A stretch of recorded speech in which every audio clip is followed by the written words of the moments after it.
Olá pessoal, tudo bem? Nós estamos aqui mais uma vez para mais uma TPC de Educação Especial, aqui da Diretoria de Ensino de Lins. Então, meu nome é Gislaine, sou a PCNP, estou como PCNP aqui na Diretoria de Ensino e nós vamos falar hoje um pouquinho sobre a educação especial na perspectiva da educação inclusiva. Esta semana que passou, nós tivemos aí no dia 21 de setembro o Dia Nacional de Luta da Pessoa com Deficiência, né? É um dia marcado aí pela luta das pessoas com deficiência.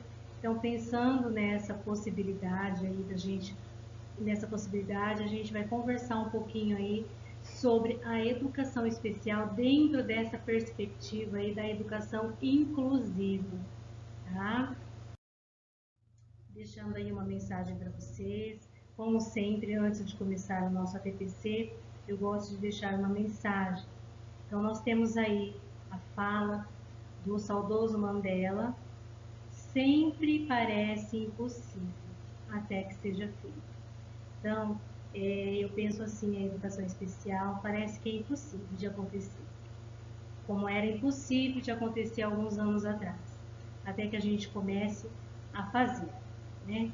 E então eu gostaria que vocês refletissem um pouquinho nessa fala.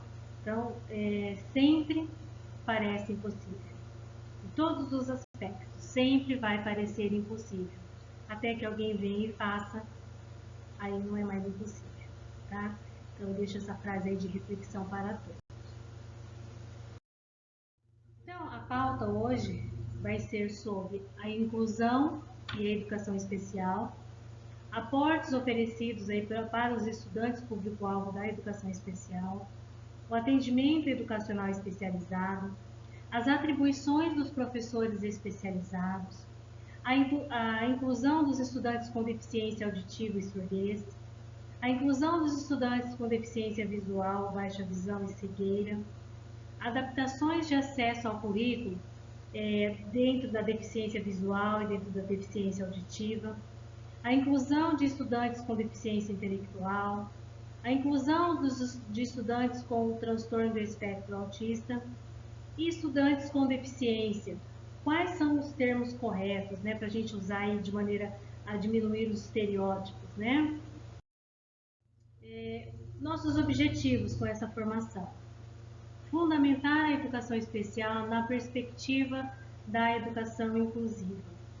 Orientar vocês, professores, em relação aos aportes e atendimentos destinados aos estudantes público-alvo da educação especial.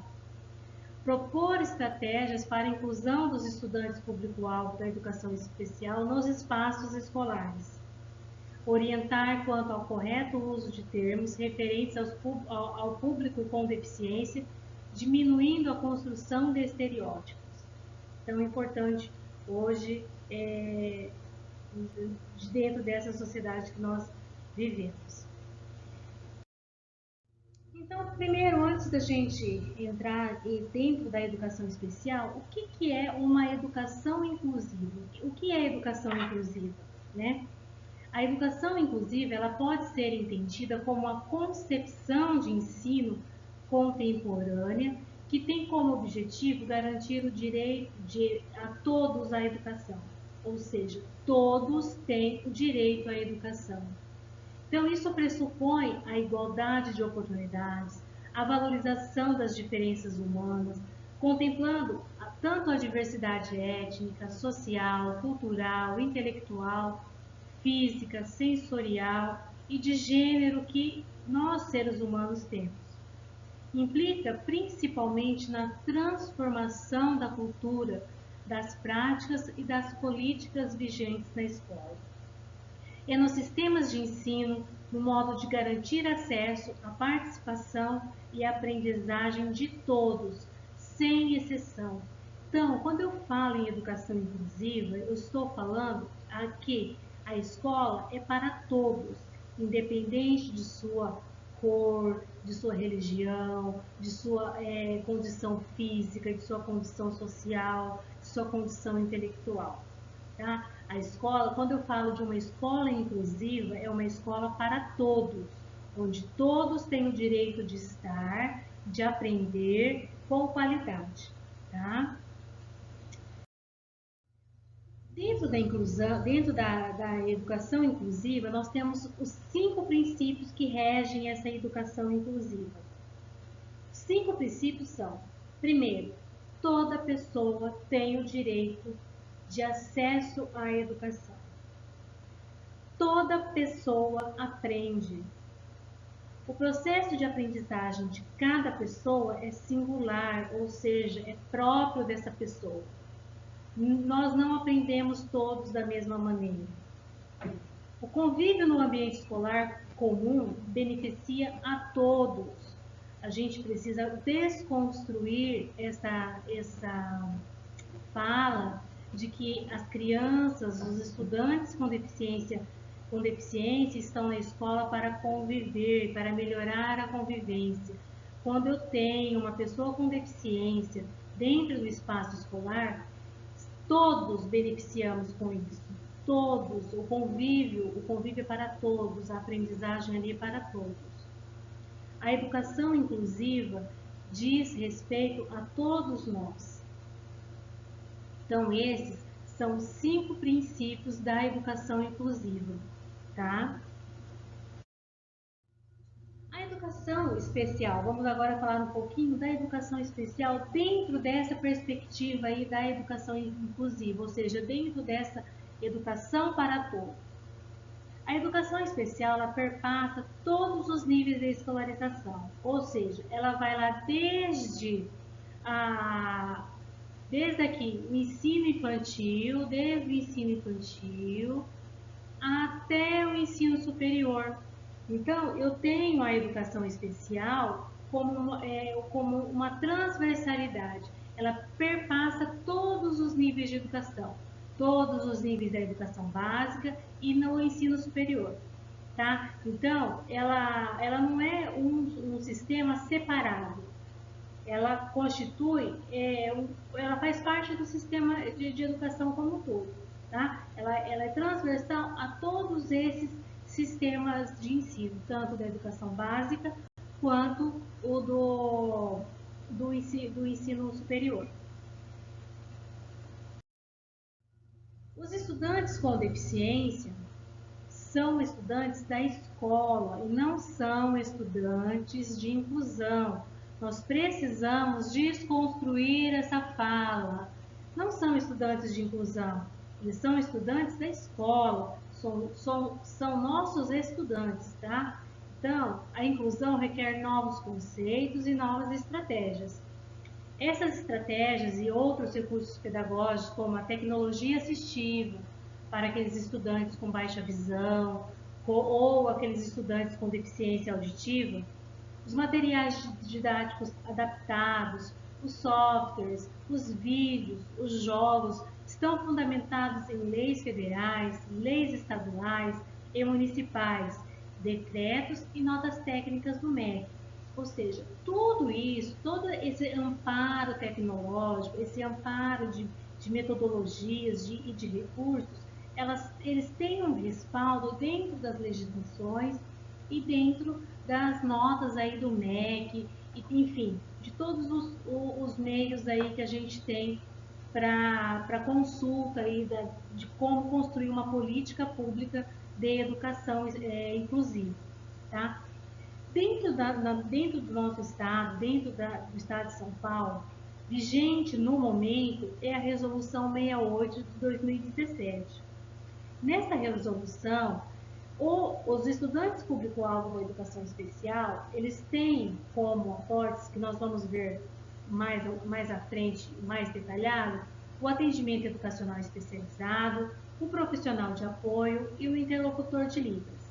Tá? Esses são os apoios que nós temos. Tudo isso se constitui numa política pública de educação especial. Tá? Então, quais são esses aportes aí? Vamos falar agora do público-alvo da educação especial. Lembrando, né, que a gente já falou sobre isso, que os estudantes público-alvo da educação especial são aqueles que têm as deficiências, né, física, deficiência intelectual, deficiência auditiva, deficiência visual, aqueles que têm a deficiência múltipla, né, múltipla sensorial, ou aqueles que possuem o transtorno do espectro autista e os altas habilidades ou superdotação. Então, todos esses estudantes que possuem essas características, eles têm direito a essas, recebem como aportes esses itens aqui que eu vou dizer para vocês. Então, lá, primeiro, o professor é especializado para atuar tanto na classe regida especificamente por professor especializado, quanto o professor especializado para atendimento educacional especializado. Hoje, na nossa diretoria, nós não temos classe especificamente regida por professor especializado, tá? Essa classe regida por professor especializado era aquela antiga classe especial. Hoje não existe mais dentro da nossa diretoria essa classe. No estado de São Paulo, existem apenas algumas classes ainda remanescentes dessas classes especiais que antes existiam nas escolas, tá? Ou porque hoje tudo toda esse suporte, esse aporte aí que é oferecido aos estudantes é o atendimento educacional especializado pelo professor especializado, tá? Que é no contraturno, com a professora lá, tanto de deficiência intelectual, tanto de deficiência visual, auditiva e transtorno do espectro autista. Nós temos também, para os estudantes com deficiência auditiva, o professor interlocutor de Libras, que atua dentro da sala de aula e nos diferentes espaços escolares, com o intuito de traduzir o currículo para esse estudante, para que ele possa entender o que o professor está falando ali. E nós temos também um outro profissional, que é o professor instrutor mediador ou guia intérprete, para atuar também dentro da sala de aula com aquele estudante que apresenta surdo-cegueira. Hoje, na diretoria de ensino, nós não temos esse público, tá? Nós não temos estudantes surdos-cegos. E então nós não temos esse profissional. Mas no estado existem estudantes surdos-cegos que têm esse atendimento aí do professor instrutor, tá? E nós temos também um profissional de apoio, que antes tinha o nome de cuidador. Então, nossos estudantes que possuem aí, que fazem parte do público-alvo da educação especial, recebem como aporte, de acordo com a resolução 68 de 2017, esses 4 profissionais, certo? E então, o que é esse atendimento especializado? Muitas pessoas confundem o atendimento especializado como um reforço. E o atendimento especializado não é um reforço para aquele estudante que está com dificuldade ou que tem algum distúrbio de aprendizagem, tá? O atendimento educacional especializado, ou AEE, tem como função identificar, elaborar e organizar recursos pedagógicos e de acessibilidade que eliminem as barreiras para a plena participação dos estudantes, considerando suas necessidades específicas. As atividades desenvolvidas no AE diferenciam-se daquelas realizadas na sala de aula comum, não sendo substitutivas à escolarização. Esse atendimento complementa ou suplementa a formação dos estudantes, com vista à autonomia e independência na escola e fora dela. Então, no AEE não é um reforço, também não é uma forma de trabalhar o currículo em si na sala de recursos. Tá? É uma forma de garantir recursos ali para que esse estudante lá na sala regular desenvolva com autonomia sua aprendizagem. O AE faz parte dessa política nacional aí da educação especial nessa perspectiva da educação inclusiva, tá? Então, vamos pensar assim. Nós vimos ali que o atendimento educacional especializado, ele complementa e suplementa. O que é isso? O que ele complementa? Ele complementa para aqueles estudantes que têm a deficiência intelectual ou transtorno do espectro autista. E ele suplementa para aqueles estudantes que têm altas habilidades ou superdotação.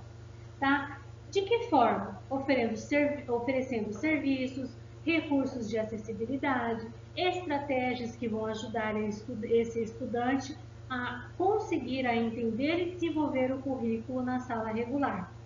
Então, a função de complementar do atendimento educacional especializado é para os estudantes com DI ou com deficiência intelectual ou com transtorno do espectro autista. E suplementar para os estudantes com altas habilidades ou superdotação, certo? Então, o que é esses serviços e recursos de acessibilidade e estratégias? Esses serviços eliminam as barreiras para a plena participação na sociedade e desenvolvimento da aprendizagem dos estudantes público-alvo da educação especial. Os recursos de acessibilidade são aqueles que asseguram condições de acesso ao currículo, promovendo a utilização de materiais didático-pedagógicos dos espaços, mobiliários, equipamentos pedagógicos e sistemas de comunicação e informação, dos transportes e dos demais serviços. Nós vamos ver que a gente já conversou um pouquinho sobre isso em outras formações, mas existem dois tipos de adaptação. A adaptação do currículo, para aqueles estudantes que precisam de que seja modificado o currículo de alguma forma para que ele tenha acesso à aprendizagem, e a adaptação de acesso ao currículo, ou seja, eu preciso modificar a forma como esse currículo chega ao meu estudante, tá? Então, quando eu digo que eu estou dando condições de acesso ao currículo, eu estou modificando a forma como esse currículo chega. Nós vamos ver mais para frente que ele pode ser feito através do braille, através do professor, do interlocutor de Libras, através do material ampliado. É a forma de ter o acesso ao currículo, não é a adaptação do currículo em si. Tá? Então, esses recursos de acessibilidade é isso. Quais são então, dentro aí da educação especial, quais são as atribuições desses profissionais que atendem no atendimento educacional especializado, né? Quais são as atribuições dos professores especializados, aqueles que atendem o AEI? Primeiro de tudo, participar da elaboração da proposta pedagógica da escola, como todos os outros professores. Então, dentro dessa proposta pedagógica da escola, o professor da educação especial precisa participar, por quê? Porque ele precisa ajudar na construção das propostas em relação à educação especial. Como serão os atendimentos, de que forma esse estudante vai ser avaliado, a construção aí das adaptações curriculares, de que forma os professores da sala regular vão construir essa adaptação. Enfim, ele precisa participar da proposta pedagógica da escola. Realizar a avaliação inicial dos estudantes público-alvo da educação especial, dimensionando a natureza, o tipo de atendimento indicado, além do tempo necessário à sua viabilização. Ou seja, o professor ele faz essa avaliação do estudante que vai ser atendido na sala de recurso, e ali ele vai, nessa avaliação inicial, ele vai ver e propor os encaminhamentos, saber que tipo de atendimento será realizado, por quanto tempo, quantas aulas por semana serão necessárias, enfim, ele vai direcionar o atendimento desse estudante. Orientar e acompanhar a aprendizagem dos estudantes das classes regulares. Então, cabe também a esse professor da educação, o professor especializado que atende lá no AE, orientar e acompanhar os estudantes dentro lá da sala de aula regular. Elaborar o relatório descritivo da avaliação pedagógica, elaborar e desenvolver o plano de atendimento individualizado, ou seja, o plano de aula lá da sala de recurso, sempre em parceria com a família e com os demais profissionais da escola, os professores. participar do conselho de classe, série, e das aulas de trabalho pedagógico, os ATPCs. Oferecer o apoio técnico pedagógico ao professor da classe do ensino regular, indicando os recursos pedagógicos e de acessibilidade, bem como a estratégia metodológica.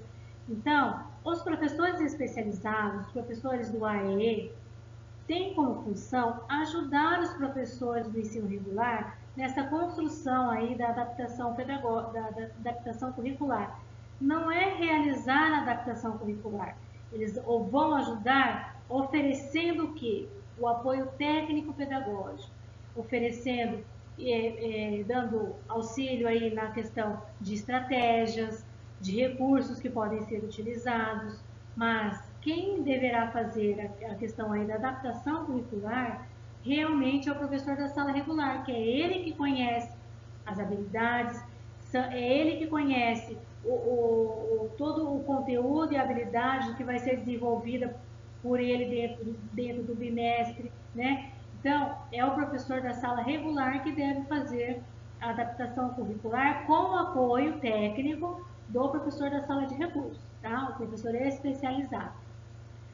Então, o professor especializado também deve manter atualizados os registros de todos os atendimentos efetuados, orientar os pais e responsáveis dos estudantes, bem como toda a comunidade, quanto aos procedimentos educacionais, os encaminhamentos sociais e culturais e de trabalho, de saúde que esse estudante venha a necessitar, participar das demais atividades programadas pela escola, orientar funcionários, estudantes e professores da escola para a promoção da cultura da educação inclusiva.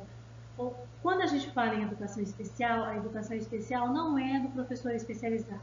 A educação especial, ela é de todos da escola, tá? Agora, o professor especializado, ele precisa ajudar aí na promoção dessa cultura da educação inclusiva, tá?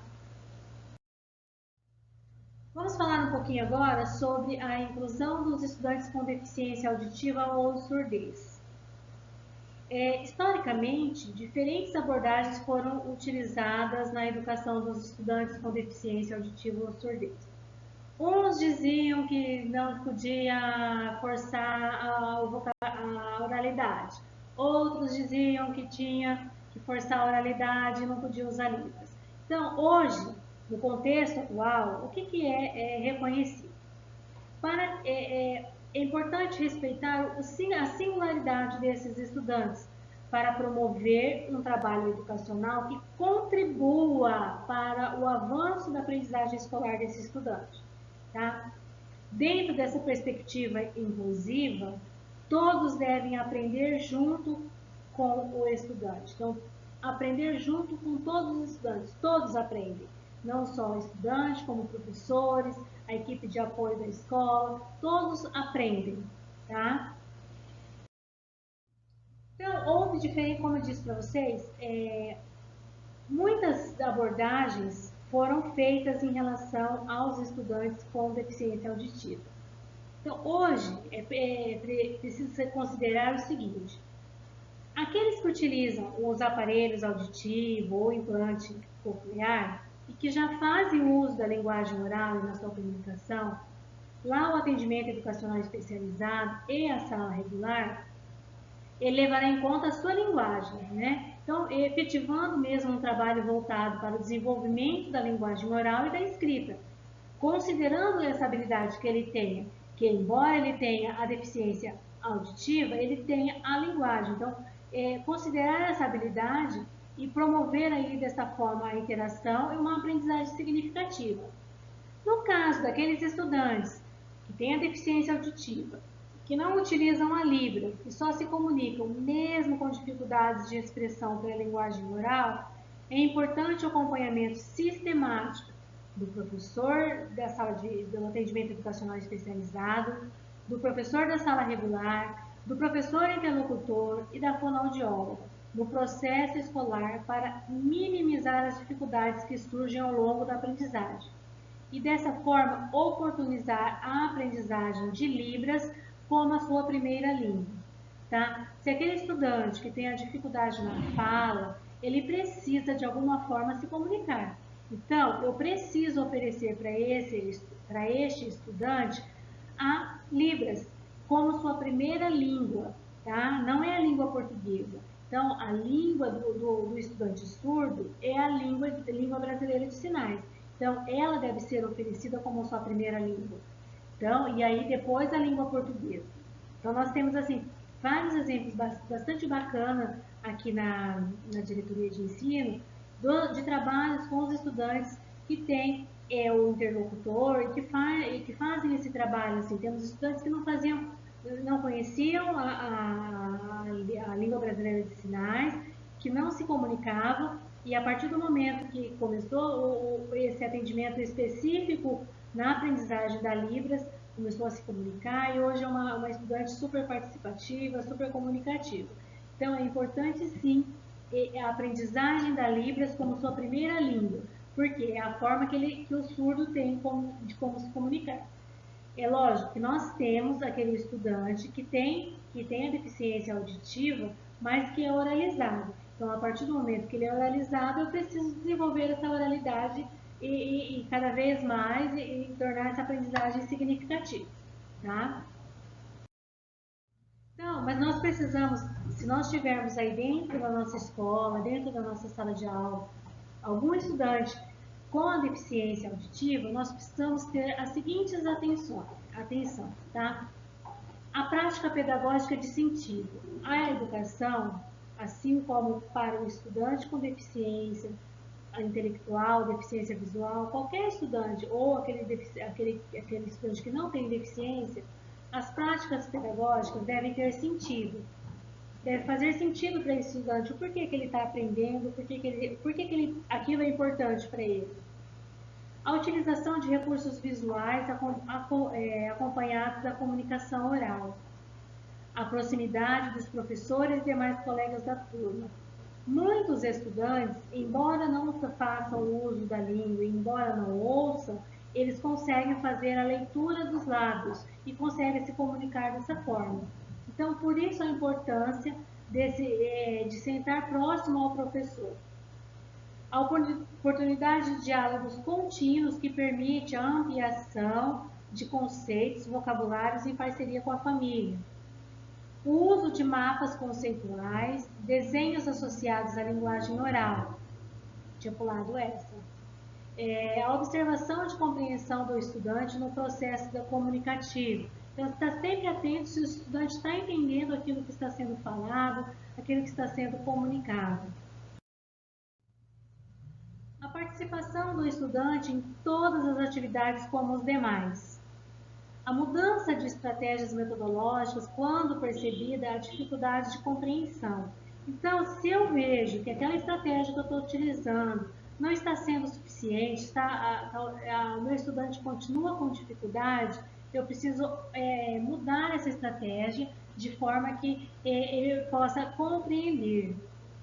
A utilização de recursos tecnológicos, tais como o uso de legendas para vídeo. Existe um aplicativo que chama HandTalk, que é um programa que traduz palavras e frases em português para Libras. Tá disponível aí nas lojas de aplicativo. A utilização de todas as formas de linguagem e expressões para esclarecer melhor a comunicação possível. Ao falar as palavras bem articuladas, de frente para o estudante, em uma intensidade média. Não adianta gritar, tem que falar de maneira no mesmo tom, nem muito baixo, nem muito alto. Né? Não adianta gritar. Ao apoiar sua explicação em imagens e objetos concretos. Ao conhecer os aparelhos auditivos e o sistema FM. O sistema FM é um sistema que reproduz som que a criança, uma faixa que a criança ouve, tá? O professor usa o microfone e reproduz o som na faixa que a criança consegue ouvir. Então, esses itens merecem atenção aí daqueles que têm esse estudante dentro da sala de aula. É uma forma aí de auxiliar na aprendizagem e na construção aí do conhecimento. Nós vamos falar agora um pouquinho da inclusão de estudantes com deficiência visual, baixa visão ou cegueira. Então, o que é essa deficiência visual? Né? A gente precisa tomar cuidado, porque quando a gente fala em deficiência visual, não é porque eu tenho uma miopia, um astigmatismo ou uma hipermetropia que eu sou deficiente visual, não é isso. A deficiência visual é o comprometimento parcial de 40% a 60% ou total da visão. Ou seja, às vezes, mesmo com o uso da lente, eu tenho a dificuldade eu tenho um comprometimento visual. Então, não é porque eu tenho algum problema na visão, em enxergar, que eu tenho uma deficiência visual, tá? Então, a deficiência visual ou cegueira, ela é considerada deficiência visual, baixa visão ou cegueira a partir da perda de 40% da visão, certo? Então, nós temos aí os critérios da deficiência. Então, baixa visão pode ser leve, moderada ou profunda. Compensa com o uso de lentes de aumento, lupas, telescópio, com o auxílio de bengala e aí necessita de treinamento e de orientação. Próximo à cegueira, quando a pessoa ainda é capaz de distinguir luz e sombra, mas já emprega o sistema Braille para ler e utiliza recursos de voz para acessar programas de computador, locomove-se com bengala e precisa de treinamento de orientação e de mobilidade. E a cegueira, quando não existe qualquer percepção de luz. O sistema Braille e a bengala e os treinamentos de orientação e mobilidade, neste caso, são fundamentais. Então, nós temos aquele que tem a baixa visão, ou seja, que tem resquícios de visão, aqueles que distinguem luz e sombra e aqueles que não têm nenhum sinal de luz. Tá? Qual que é a diferença de orientação e mobilidade? Orientação é questão assim, eu ainda consigo saber mais ou menos onde estou, eu preciso só de orientação de como eu me locomover. A mobilidade é aquele que eu preciso eu dependo totalmente de algo para me locomover, ou seja, eu preciso da bengala, no caso da bengala, para me direcionar, eu preciso do piso tátil, podotátil, para eu me direcionar nos espaços. Tá? Então, essas pessoas que possuem a deficiência, a cegueira, elas precisam desses recursos para se locomover. Então, a mobilidade em si é a questão assim, de você conseguir andar nos espaços que ainda nem precisa da bengala. A bengala é mais só um apoio. Agora, na cegueira, a questão da mobilidade, ela é essencial. A orientação mesmo é só a questão de saber para onde vai, mas a mobilidade assim, precisar mesmo de todos os recursos, tanto da bengala como do piso podotátil, dos sinais sonoros, enfim, de todos os recursos que vai ajudar esse deficiente visual a ter uma vida normal, uma vida plena dentro da sociedade, tá? O diagnóstico de deficiência visual pode ser feito muito cedo, exceto quando acontecem doenças que são degenerativas, tá? No caso de catarata ou glaucoma, que são assim agravadas com o passar do ano. Que acontece muitas vezes que a gente tem, por exemplo, a gente pega crianças que apresentam uma deficiência visual, né, uma baixa visão, e que ao passar dos anos ela progride para uma cegueira. Então é importante que essa criança, esse estudante aí, que lá nos anos iniciais que apresenta essa baixa visão, é importante que ele faça o atendimento educacional especializado para que ele vai aprendendo a questão da orientação e mobilidade e aprendendo ao uso do Braille para que mais para frente, quando essa progressão da deficiência chegar na cegueira, ele possa ter aí o uso dos recursos e saber para que ele tenha uma vida com autonomia, tá? Recomendações úteis em relação aí aos estudantes com deficiência visual, tanto a cegueira como a baixa visão. Sentar o estudante a uma distância de aproximadamente 1 metro da lousa na parte central da sala. Por que na parte central? Por conta da luminosidade que que pode as janelas ou as lâmpadas fazerem na lousa, tá? Evitar a incidência de claridade diretamente aos olhos da criança, estimular o uso constante dos óculos, caso seja a indicação médica, colocar a carteira num local onde não haja reflexo de iluminação na lousa, posicionar a carteira de maneira que o estudante não escreva na própria sombra, adaptar o trabalho de acordo com a condição visual do estudante, ou seja, aquele estudante que precisa que possui baixa visão, então o trabalho precisa ser ampliado no tamanho da fonte lá da letra que ele vai conseguir enxergar. Se ele for deficiente visual, cegueira total, precisa ter o braille, tá? Em certos casos, conceder maior tempo para o término das atividades, propostas principalmente quando houver indicação de telescópio, ou seja, são lentes de aumento.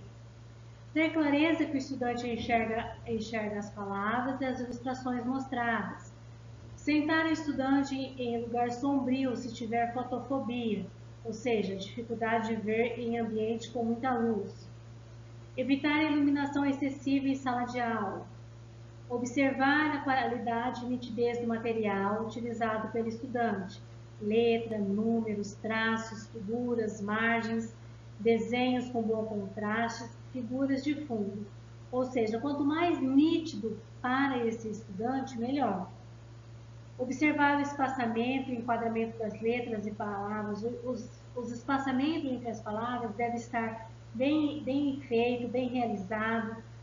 Utilizar papel fosco para não refletir a claridade. Explicar com palavras as tarefas a serem realizadas. Isso vai auxiliar esse estudante com a deficiência visual no entendimento aí das atividades, tá? Como lidar, então, com a deficiência visual dentro da escola?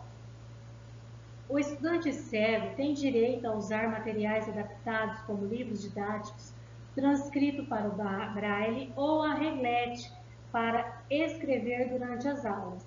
A reglete é tipo uma máquina de escrever que digita em braille aí o conteúdo, tá? Cabe aos professores antecipar a adaptação dos textos junto dos educadores responsáveis pela sala de recursos, que deve contar com máquinas braille, impressoras e equipamentos adaptados. Nós temos nas salas de recursos para deficiência visual, nós temos a máquina braille, nós temos a impressora e temos também os equipamentos aí para equipamentos adaptados. Hoje, na nossa diretoria, nós não temos nenhum aluno cego total que faz a utilização do braille. Todos os nossos estudantes são baixa visão, ou seja, necessitam do material ampliado. Esta semana, começamos a distribuir os tablets para aqueles alunos com baixa visão, ou seja, eles vão poder utilizar o tablet em sala de aula para ampliação dos materiais aí do currículo, do material que vem de apoio aí da SEDUC para as aulas através do tablet, tá? Então tem aí o tablet, tem a lente de aumento que os estudantes poderão utilizar em sala de aula. A alfabetização em braille das crianças com cegueira total e grau severo de deficiência visual é simultânea aos processos de alfabetização das demais crianças na escola, com o suporte essencial do atendimento educacional especializado. Como eu disse a vocês, nós não temos crianças aqui na diretoria de ensino com a cegueira total, tá? E se tivesse, essas crianças aí teriam direito à alfabetização, a alfabetização concomitante, ou seja, tanto a alfabetização inicial lá, junto com as demais, como a alfabetização em braille. Agora nós vamos falar um pouquinho sobre as adaptações de acesso ao currículo dentro da deficiência visual e dentro da deficiência auditiva. As adaptações de acesso ao currículo são os recursos necessários para a escolarização dos estudantes com deficiência visual e deficiência auditiva, com o objetivo de preservar a equivalência de oportunidades e de materiais didáticos pedagógicos adequados ao desenvolvimento do currículo. O trabalho de adaptação de acesso ao currículo para os estudantes, tanto da deficiência visual quanto da deficiência auditiva, deve resultar da integração entre o professor especializado e os professores, os demais professores da rede da classe regular. Então, o que é essa adaptação de acesso? Como eu disse para vocês, não é adaptação do currículo. Eu não vou modificar o currículo para esse estudante com deficiência visual ou deficiência auditiva. O que eu vou modificar é o meio como esse currículo vai chegar ao meu aluno. Eu acabei de dizer para vocês que os estudantes aí baixa visão estão recebendo os tablets. O tablet é o meio com que esse estudante vai ter acesso ao currículo, porque a partir do tablet eles vão poder ampliar o currículo de forma a ter essa acessibilidade ao conteúdo lá por exemplo, do material lá do Currículo Mais, do Aprender Sempre, enfim, de tudo aquilo que o professor estiver utilizando dentro da sala de aula. Então, esses recursos são adaptações de acesso ao currículo e não uma adaptação curricular, ou seja, uma adaptação do currículo. Então, a partir o currículo regular é o currículo paulista, tá? Então, quando eu falo acesso ao currículo paulista, são os meios que eu utilizo para que o meu estudante tenha acesso ao currículo paulista. Então, deficiência auditiva, Libras, ou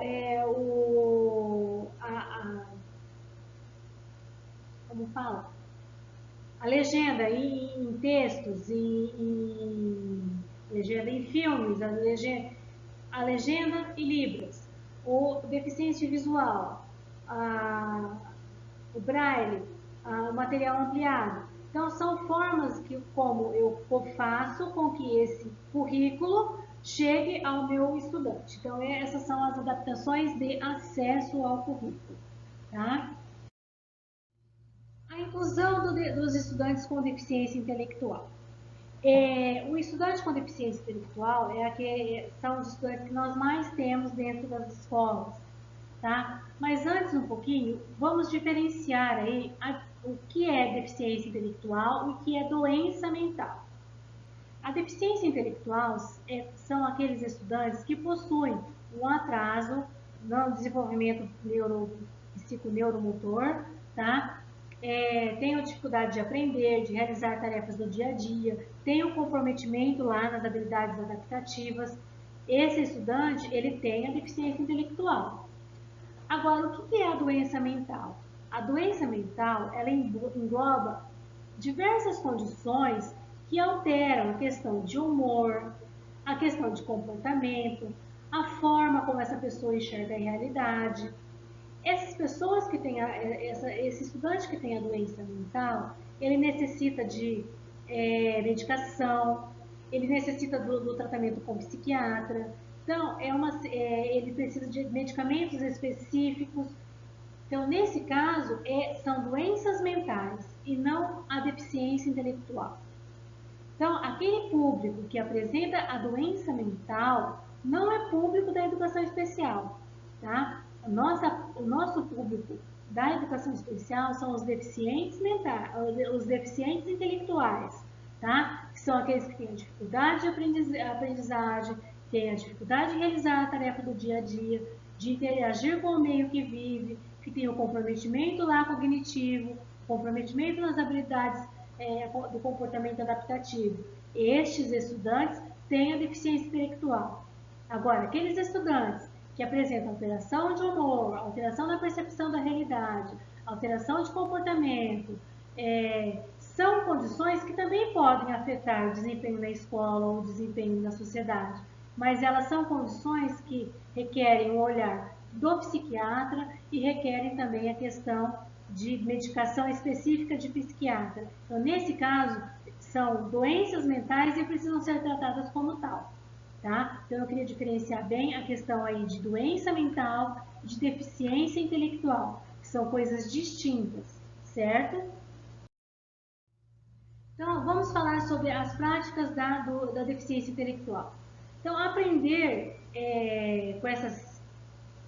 com a deficiência intelectual é uma forma, é um passo muito importante para a nossa sociedade, porque ela deve romper com essa visão que reduz a pessoa ao limite que às vezes é imposto ali pela sua condição biológica, o síndrome de Down, o autista, que depois nós vamos falar mais para frente. Nós precisamos romper com essa visão de que essa criança, esse estudante, se reduz a uma questão biológica, tá?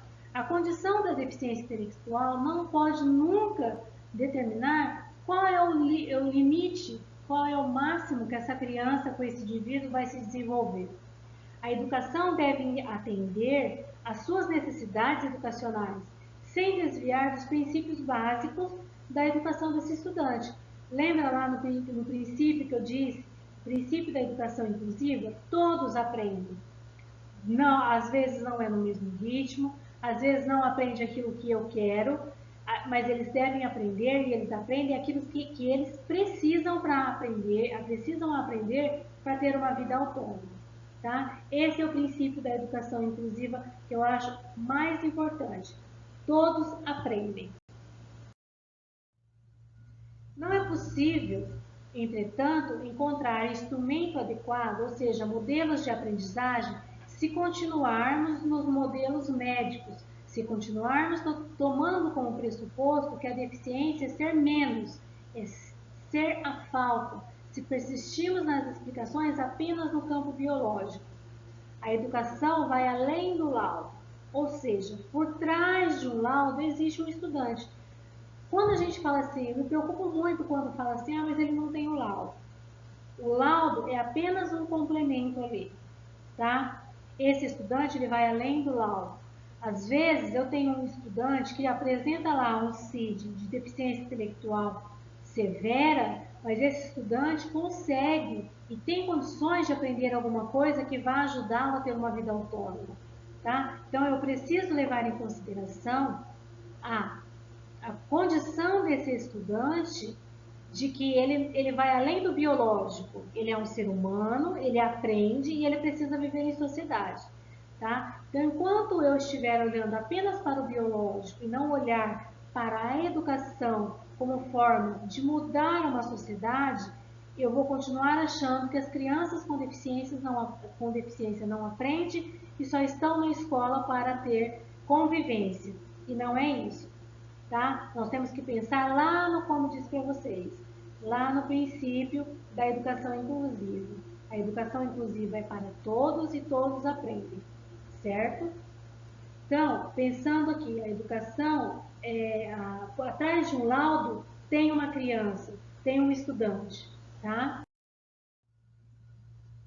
O atendimento educacional especializado para os estudantes com deficiência intelectual deverá ser centrado na dimensão subjetiva do processo do conhecimento. Ou seja, eles não estarão ali para aprender o conteúdo, a habilidade da sala de aula.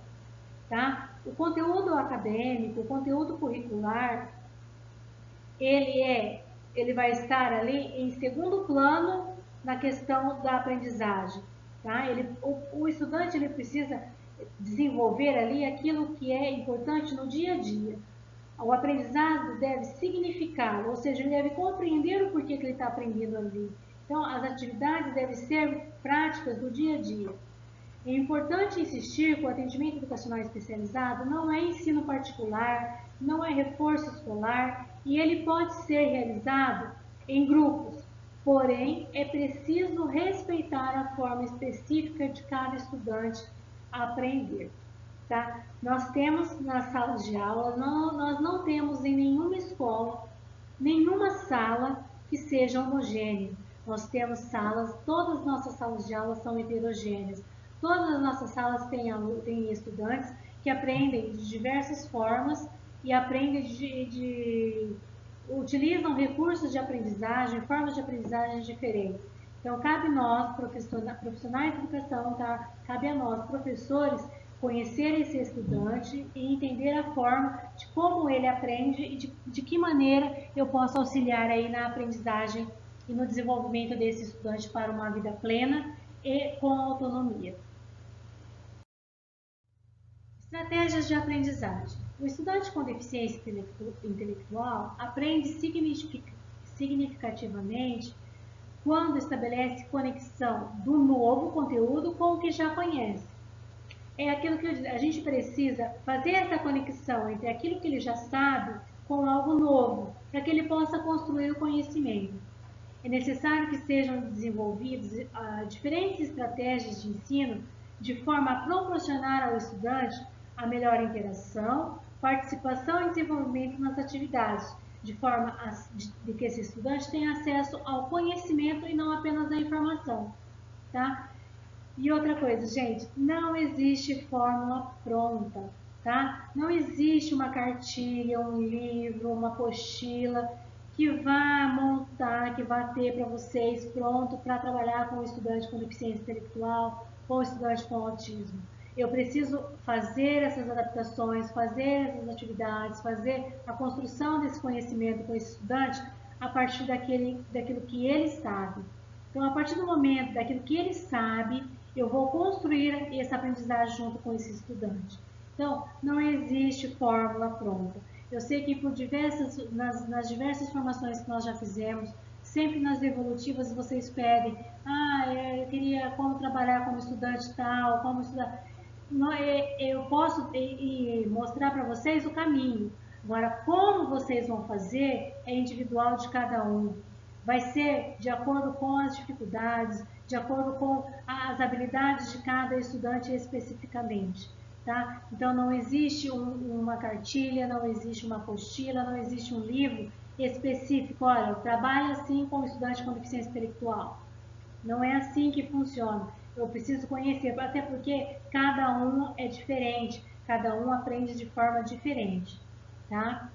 O professor precisa planejar variadas estratégias de ensino, pois nem todos os estudantes constroem o conhecimento pelos mesmos caminhos, ou seja, os estudantes têm diferentes estilos de aprendizagem. Eu preciso assim que vocês entendam que a partir do momento que o professor utilizar diversas estratégias de aprendizagem, ele não vai beneficiar apenas aquele meu estudante com deficiência ou apenas aquele meu estudante com transtorno do espectro autista. Ele vai ajudar, ele vai proporcionar aos demais estudantes que aprendem de outras formas uma maior assimilação daquilo que está sendo passado, uma maior construção do conhecimento. Porque quando eu modifico a minha estratégia em sala de aula, eu também auxilio aquele aluno que tinha um pouquinho mais de dificuldade. Porque se aquele aluno, por exemplo, o aluno que tem um distúrbio de aprendizagem, que não se encaixa ali no público-alvo da educação especial, e se o professor alterar ali a estratégia da aula, ele pode auxiliar aquele aluno ali, aquele estudante ali que tem essa dificuldade. Então, quando eu modifico uma estratégia para atender um aluno, um estudante público-alvo da educação especial, um estudante com deficiência ou com transtorno do espectro autista, eu não estou beneficiando apenas aquele estudante, estou beneficiando toda uma sala, tá? Por isso, é importante o planejamento. Então, o planejamento é o fio condutor do ensino-aprendizagem, quer seja para os estudantes com deficiência, quer seja para os estudantes sem deficiência. É nele que os objetivos são articulados nas estratégias, ou seja, é por meio dele que as práticas educacionais tornam-se adequadas à realidade desses estudantes. É necessário questionar: por que será que o estudante não construiu conhecimento quando eu utilizei esse método? Por quê? Quais foram os processos mentais que ele utilizou para chegar a determinada resposta? Ele deu uma resposta errada, mas qual foi o processo mental que ele chegou? Né? Não é simplesmente falar que está errado, mas como ele utilizou, qual o processo que ele construiu para chegar naquela resposta? O que ele já sabe sobre esse conhecimento? O que ele não sabe? O que ele está prestes para aprender? O que falta só um pouquinho? Né? quais outras estratégias eu posso utilizar para que a construção desse conhecimento ocorra? Então, são perguntas que nós, como educadores, precisamos fazer para que não só o estudante com deficiência aprenda, mas todos aprendam, certo? Eu estava vendo aí nas formações que os PCs tiveram em relação às habilidades essenciais, o que esse ano são as habilidades essenciais? É uma adaptação do currículo, entendeu? A adaptação do currículo do Estado de São Paulo são as habilidades essenciais. Pegou-se aquilo que é necessário para que o estudante pegou-se aquilo que é necessário que o estudante aprenda e está se desenvolvendo em sala de aula. Então, isso é essa adaptação que foi feita é uma adaptação curricular, né? Então, agora transpõe isso para a educação especial. Então, eu preciso pegar, dentro dessas habilidades que tem que ser desenvolvida do currículo paulista, quais aquelas que o meu estudante precisa desenvolver para ter uma vida autônoma.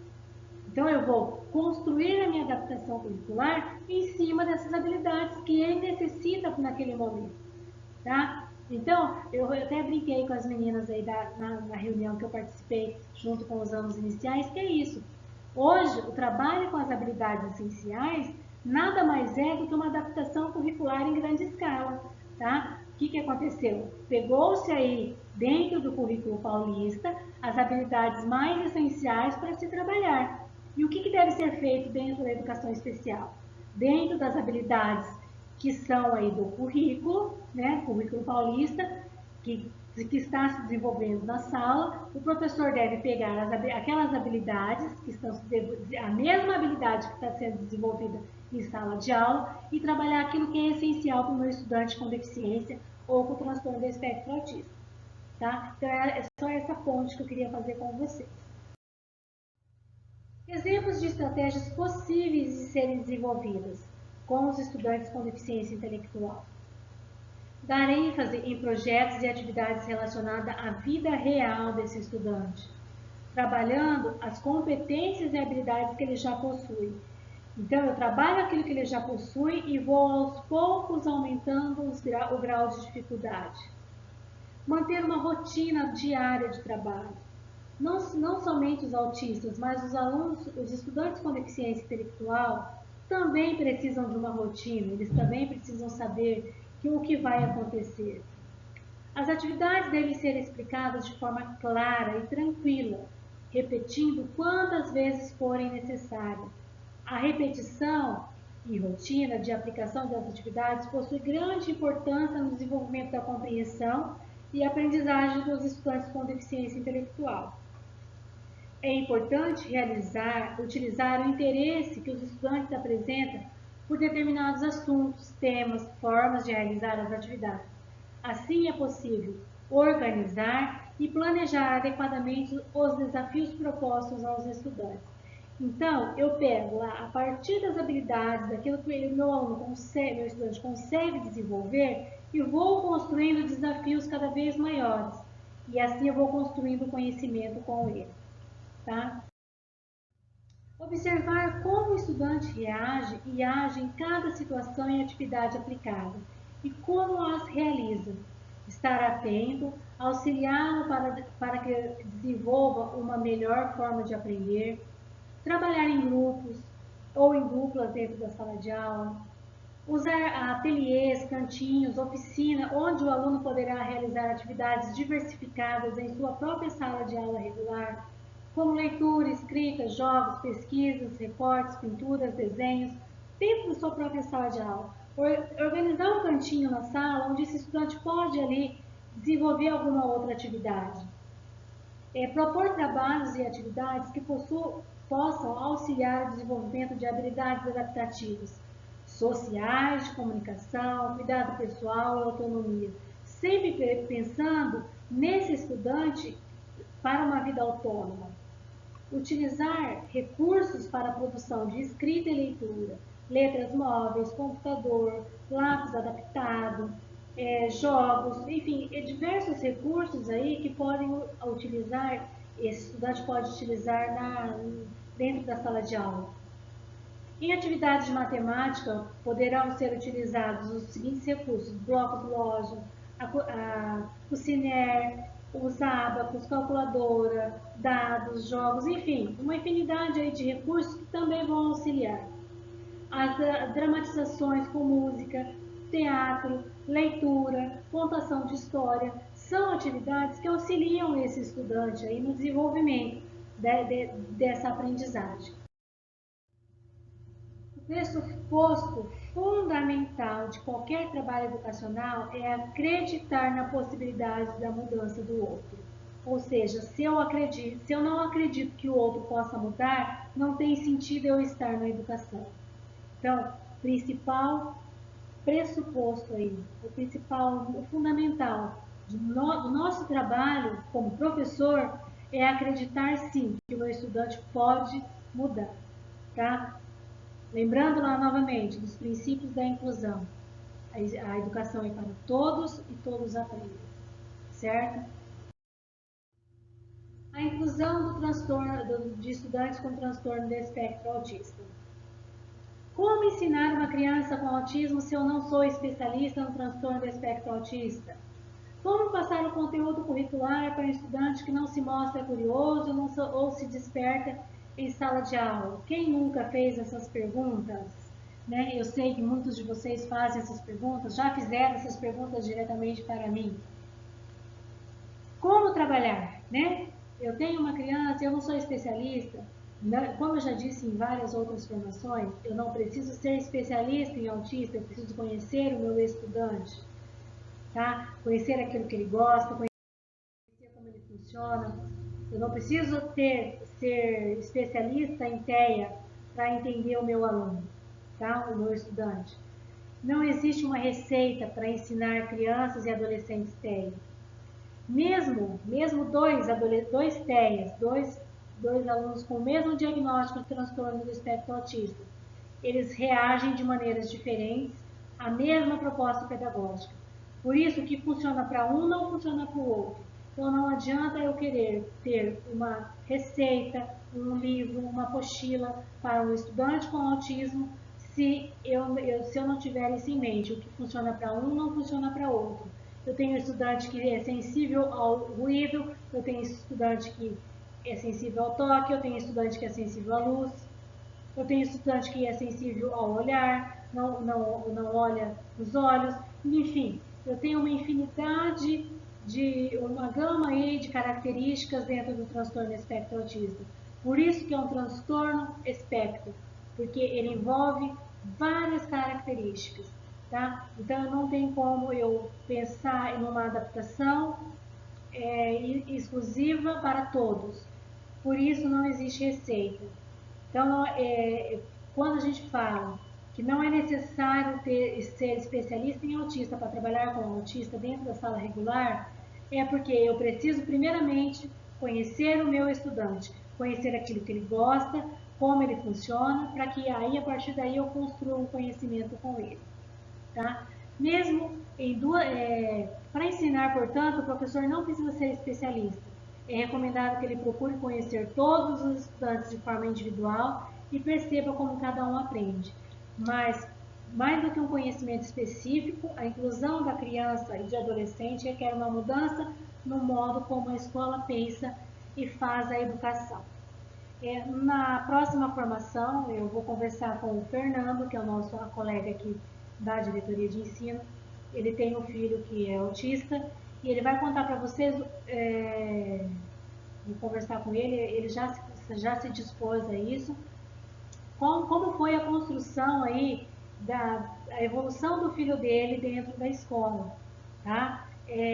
O conhecimento da professora, a partir do momento, a professora não é especialista em autismo, como a professora construiu e como a professora conseguiu fazer com que ele aprendesse e desenvolvesse dentro da sala de aula de forma como os outros alunos, como com os demais estudantes, tá? É uma questão assim, de você conhecer o estudante, conhecer aquilo que ele gosta, entender como ele aprende, para a partir daí construir o conhecimento desse estudante juntamente com os demais alunos, dos demais estudantes. Tá? Observações importantes. O que é necessário aí para esses estudantes com transtorno de espectro autista? Crie e mantenha uma rotina. As crianças com transtorno de espectro autista se sentem mais seguras quando têm uma rotina previsível, ou seja, eles precisam saber o que vai acontecer. Eles precisam saber o que está programado pela escola, onde vai, o que vai acontecer, o que vai ter. Porque, como eu já disse em informação anterior, quando se quebra essa rotina, pode acontecer um desequilíbrio, e aí a questão da ânsia provoca ansiedade, e essa ansiedade gera algumas outras questões, como a agitação motora, o balançar, aí chegando até a agressividade, mas não é porque a criança é agressiva, é porque ela se desestabilizou, ficou ansiosa e quebrou toda aquela rotina, e aí isso prejudicou ali a organização dela dentro da escola. Tá? Então, essa rotina previsível é fundamental para os estudantes com transtorno de espectro autista. Se lá com as crianças com deficiência intelectual ela é importante, para os estudantes com transtorno de espectro autista, ela é fundamental. Ela é necessária para que esse estudante não tenha esse desequilíbrio, não fique ansioso, porque isso faz com que haja um sofrimento ali, né? E é onde ele se desestabiliza e ele pode entrar em crise, certo? Além de poder reagir mal a mudanças e adaptações do ambiente. A repetição de processos e atividades em sala de aula é muito benéfica para elas. Busque entender se o estudante responde melhor a estímulos visuais ou auditivos, como ele interage, se é melhor com professores e colegas. Mantenha o tratamento todos os dias, criando um padrão de forma de cumprimentar, se dirigir a ele, o que ajuda para evitar a ansiedade. Então, crie um hábito desse estudante de cumprimento, se é dar a mão, se é cumprimentar com um abraço. Hoje em dia a gente não pode ficar abraçando muito, né? Mas a questão aí, cria uma forma de cumprimento, de reação, para que ele crie o hábito, né? Porque, como nós temos algumas crianças que não reagem muito bem ao toque, se nós treinarmos e estabelecermos uma rotina de cumprimento, bom dia, boa tarde, obrigado, questões assim simples de rotina com essa criança com transtorno do espectro autista, ela vai facilmente levar essa aprendizagem dentro da escola para a vida em sociedade, tá? Promova uma adaptação ao ambiente. Antes de iniciar as aulas, é bom que os familiares das crianças com TEA leve para conhecer os ambientes da escola. Assim vai deixar mais tranquila e familiarizada com o espaço quando as aulas começarem. Sempre que eu atendo os responsáveis aqui no final do ano, para a gente ver a questão do profissional de apoio, eu sempre peço para os responsáveis levar esses estudantes autistas para conhecer a escola antes do início do ano letivo, que é uma forma dele conhecer o espaço que ele vai estar, para diminuir um pouco essa ansiedade, porque eu já vivi essa experiência, o quanto é difícil para o autista iniciar uma rotina dentro da escola. Tá? Eu fico imaginando o quanto está sendo difícil esse retorno às aulas presenciais com esses estudantes autistas que ficaram tanto tempo em ensino remoto. Tá? Então, até essa construção da rotina para eles vai ser uma construção que tem que ser feita aos poucos e com muita paciência. Tá? Evite ruídos altos em sala de aula. Algumas crianças com TEA têm hipersensibilidade a ruídos altos e alguns barulhos podem incomodar. O ideal é pedir às crianças que levem para a escola um pouco antes das outras. Assim, conforme as crianças forem chegando e o barulho for aumentando, ele vai percebendo o aumento do ruído gradualmente. Do que ele chegar já está lá o ruído alto, né? Então, se ele chega antes, o ruído vai aumentando gradualmente, ele não leva aquele choque. Uma opção também, uma opção importante, é aqueles abafadores sonoros, tá? Que os pais podem utilizar, que é tipo aquele fone de ouvido que põe, que abafa o som. Use interesses da criança nas atividades. O Fernando vai falar depois no próximo vídeo, eu sei que eu posso usar esse exemplo porque ele já me autorizou. O filho do Fernando tem interesse em futebol e a professora utilizou o futebol para chamar a atenção dele na questão da aprendizagem e foi super bem sucedida. Por quê? Porque buscou o foco dele, né? Ele tem um hiperfoco no futebol e isso fez com que ele desenvolvesse bem as atividades ali com a professora e com os demais colegas, e os demais colegas também se beneficiaram.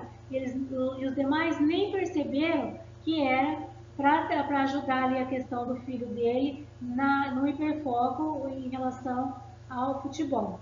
Tá? Então, buscar o interesse desse estudante é importante para que esse conhecimento seja construído. E a partir desse hiperfoco, ir construindo outros conhecimentos, desenvolvendo outras habilidades. Tá? Não faça diferenciação de conteúdo. Todos os estudantes precisam aprender o mesmo conteúdo e a mesma habilidade. Eu preciso desenvolver as mesmas habilidades. Às vezes, para o meu estudante com transtorno do espectro autista, eu vou ter que fazer um recorte da habilidade, mas vai ser o mesmo tema, vai ser, às vezes eu preciso só alterar a estratégia para o meu estudante, mas o meu estudante precisa estar vendo o mesmo tema que os demais, tá?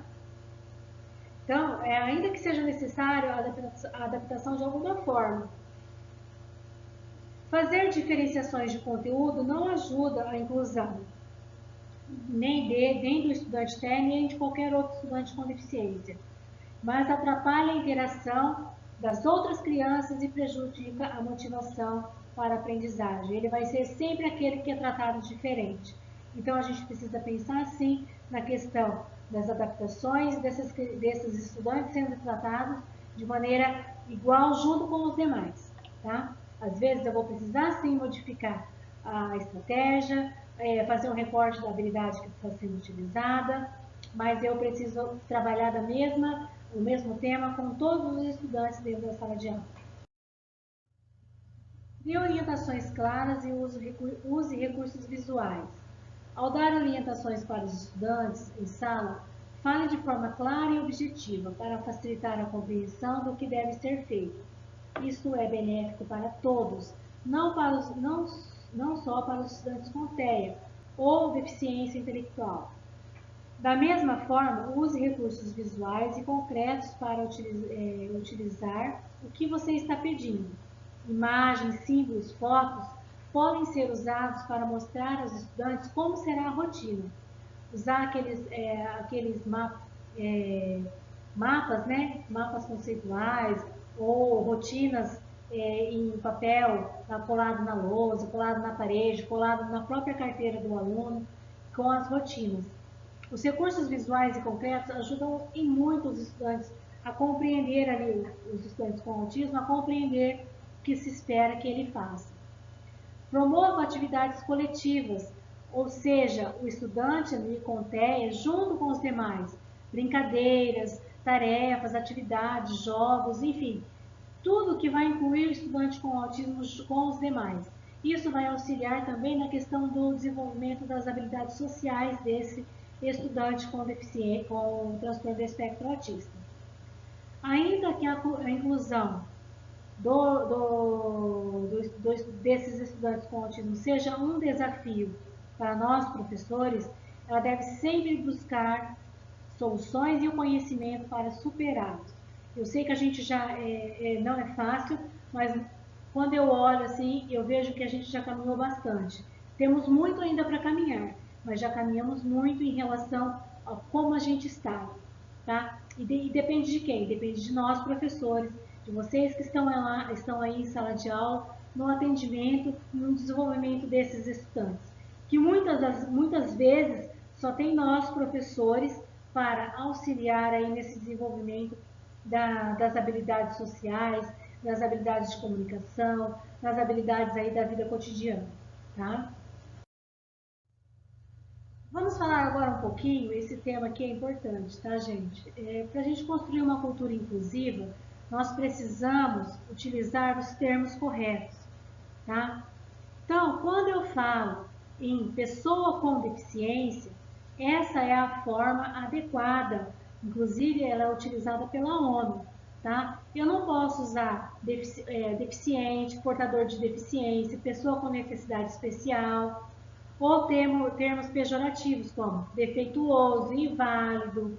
Ele é deficiente, mas é ótimo estudante. Tudo isso denota preconceito. Então, o termo correto é pessoa com deficiência. Então, aquela pessoa ela possui uma deficiência auditiva, uma deficiência visual, possui uma deficiência intelectual. Então, eu utilizo a pessoa com deficiência. Deficiência intelectual. Então, desde 2004, lá com a Declaração de Montreal sobre deficiência intelectual, essa expressão foi considerada adequada, tá? Então, não é uma deficiência mental. Eu não posso a pessoa tem deficiência mental. Não é isso. Ela tem um comprometimento, tá? É deficiência intelectual, que às vezes pode ser leve, severo, moderado, mas é uma deficiência intelectual. Então, não use deficiente mental, não use doente mental, retardado, mongoloide, todos esses termos denotam preconceito, denotam inferioridade e isso a gente tenta desconstruir, a gente precisa desconstruir esses preconceitos, tá? Pessoa que usa cadeira de rodas. O termo correto é pessoa que usa cadeira de rodas, tá? Pode-se falar cadeirante. Então, não use presa a uma cadeira de rodas, ou ele sofreu um acidente e ficou incapacitado. Ele teve um acidente, é uma pessoa, o correto é ele teve um acidente e ficou uma pessoa com deficiência, tá? Mas quando a gente utiliza o verbo sofrer, coloca essa pessoa como vítima. E aí essa pessoa se sente diminuída. Então, é pessoa com deficiência. Essa pessoa sofreu um acidente? Não, essa pessoa teve um acidente e ficou com uma deficiência física, tá?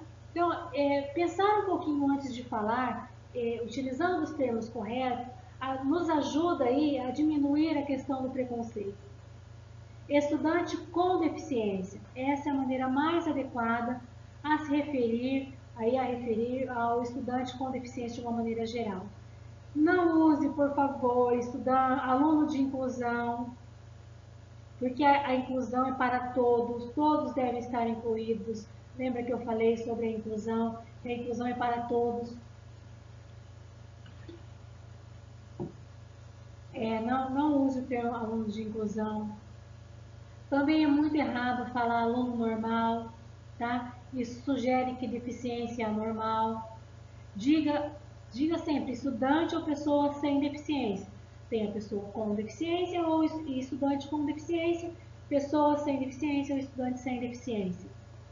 Deficiência visual, quando se referir aí a pessoa que não enxerga, tá? Ou que tem a deficiência com a baixa visão. Não utiliza ceguinho, porque tudo isso denota inferioridade, tá? O cego é o termo correto. Então, cuidado na questão da expressão. Deficiência auditiva é o verbo correto, tá? Surdo ou surdez. Quando é parcial, ou seja, de apenas um lado do ouvido, é deficiência auditiva. Não utilize surdinho ou mudinho. Esses termos no diminutivo causam muito impacto negativo, porque é pejorativo. Também não utilizem surdo-mudo, tá? Por quê? Alguns surdos só não se comunicam porque não aprenderam a falar. Então não existe um mudo, surdo-mudo. Essa pessoa com surdez que não fala é porque elas não aprenderam a falar devido à deficiência auditiva, tá? Então, pensem bem assim na questão dessa construção dos termos para se referir às pessoas com deficiência. E aqui eu trouxe uma tirinha onde tem um adulto falando: eu não sofro de autismo. Tudo bem que eu vejo as coisas de uma forma um pouco diferente, mas eu sofro do preconceito dos outros. Então, O sofrer aí não é um sofrer, ninguém sofre de uma deficiência. O que as pessoas sofrem é com o preconceito, com o olhar diferente, com o não tratamento como igual, né? Quando eu olho diferente para outra pessoa, quer seja pela sua condição intelectual, quer seja pela sua condição física, social, enfim, por ser diferente aquele padrão que é estabelecido pela sociedade, eu faço aquela pessoa sofrer. Então, quando a gente pensa aí numa sociedade igualitária, uma sociedade com equidade, eu tenho que pensar sempre com empatia, né? Fala-se tanto em empatia e eu não penso que às vezes uma forma de falar, uma forma de olhar vai trazer prejuízos assim enormes para a outra pessoa, tá? Então, quando a gente for, quando nós formos nos referir aí às pessoas com deficiência, procurar usar os termos corretos, procurar ter esse olhar diferenciado mesmo, não olhar diferente no sentido ruim, esse olhar diferenciado no sentido de buscar mesmo aprender a lidar com esse estudante que está dentro da sala de aula e que cada vez mais estará presente, tá? E porque é um direito, é um direito e é um dever nosso como sociedade a incluir todos, quer seja com deficiência, quer seja sem deficiência. Então, cuidado com as falas, adolescente normal, né? Aleijado, defeituoso, incapacitado, inválido. Apesar de deficiente, ele é ótimo aluno. Aquela criança não é inteligente. Cadeira de rodas elétrica, gente, cadeira de rodas movida a eletricidade, ou cadeira de rodas movida motorizada, não elétrica. Cadeira elétrica lembra lá as torturas, tá? Ceguinho, classe normal, defeituoso físico, deficiente mental ou doente mental. Ela é cega, mas mora sozinha. Qual o problema de ser cega e morar sozinha? Ela é uma retardada mental, mas é uma atleta excepcional. Ela é surda ou cega, mas não é retardada mental. Ela foi vítima de paralisia infantil. Isso é errado falar, tá? Ela não foi vítima, ela teve paralisia infantil. Ela teve paralisia cerebral, ela não teve, ela tem paralisia cerebral. A escola normal, não é escola normal, é escola regular. Pessoa presa, confinada, condenada na cadeira de rodas, não é isso. É uma pessoa que utiliza a cadeira de rodas ou um cadeirante. Então, são termos que a gente precisa tomar cuidado na hora de falar. Né? Aí tem outra tirinha aí, ó. Por que as pessoas te chamam de especial? Aí ele responde, acho que é pela cor do meu cabelo. Então, nós precisamos tomar cuidado com essa questão, ele é especial. Todos nós somos especiais de alguma forma, né? Então, nós temos que aprender a utilizar os termos corretos. Criança, criança com deficiência, criança com transtorno do espectro autista, criança com altas habilidades de superdotação, criança que não tem, sem deficiência, criança sem autismo, tem que aprender a usar o termo correto. Pessoa que tem paralisia cerebral, né? E saber utilizar pessoa cega, pessoa surda, utilizar os termos de forma correta. Não é ofensa dizer dessa forma, pelo contrário, falar de forma correta.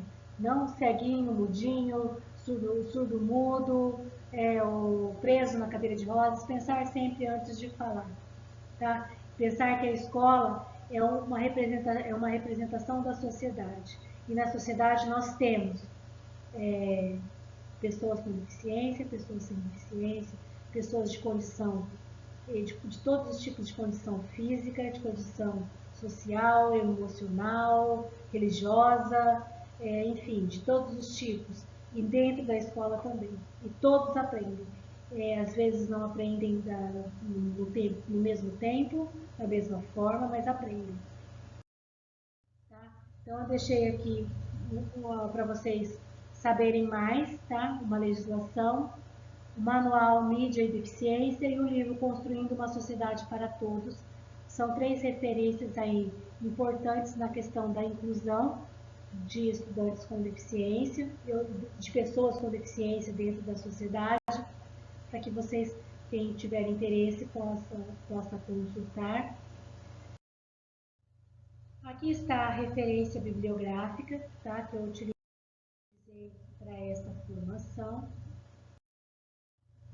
E vou deixar aqui com vocês o link, né, para a avaliação deste ATPC, quer seja através do link, né, do Forms, quer seja através do QR Code, que está aqui disponível para vocês na tela, para que possam fazer a avaliação do ATPC e fazer a contribuição. Peço que respondam com bastante paciência, com bastante sabedoria, tá? Em relação aos atendimentos aí, ao que vocês entenderam. Se vocês tiverem alguma dúvida, por favor, deixem lá descrito, faremos aí uma outra formação respondendo aí as dúvidas de vocês. Estamos aí à disposição, nós da Diretoria de Ensino do Núcleo Pedagógico, estamos todos à disposição de vocês para o atendimento aí, para o desenvolvimento das atividades que vocês precisarem. No caso aqui, eu como PCNP de Educação Especial, estou aqui também à disposição. Deixo novamente para vocês o meu contato, quer seja o telefone da sala aqui do núcleo, o meu celular e o site aqui da Educação Especial, e deixo também aqui o meu agradecimento a todos vocês pela paciência de me ouvir, e deixando aí para vocês um abraço, um bom trabalho a todos, e lembrando também, novamente, que estamos aí à disposição de vocês para que a gente possa caminhar juntos, tá? Um beijo, um abraço, fiquem com Deus e até a próxima.